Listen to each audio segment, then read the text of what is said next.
ఈ జాతర యొక్క ప్రత్యేకత గత 100 సంవత్సరాల పూర్వం మా పూర్వీకురాలు ఒక ఆమె శ్రీకృష్ణుని ఉపాసన చేసుకుంటూ ఈ ప్లేసులో ఆమె ఎన్నో సేవా కార్యక్రమాలు చేసుకుంటూ ఇంతవరకు పశు సంపదని పల్లెటూరు నుంచి వచ్చే ఒక ఎద్దుల బండిని గొర్రెల కాపర్ని ఈ ప్లేస్లో నిర్ణయించి ఈ ప్లేస్లో ఎవరు వచ్చినా సరే ఆమె వసతులన్నీ ఏర్పాటు చేసి వారికి సేవ చేసుకుంటూ ఈ దేవర దీపం మీద ఆమె నివసిస్తూ ఉండేది.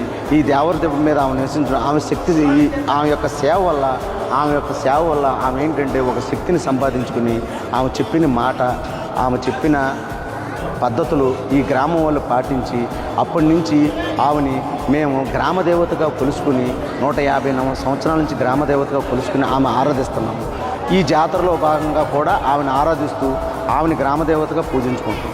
100 రోజులు జరగడానికి రీజన్ ఏంటంటే ఒక ఆడపడుచుని మన ఇంటి దగ్గర నుంచి పంపించేటప్పుడు 3 నెలలకి పంపించాలి. అదండి 3 నెలల తర్వాత పంపిస్తారు.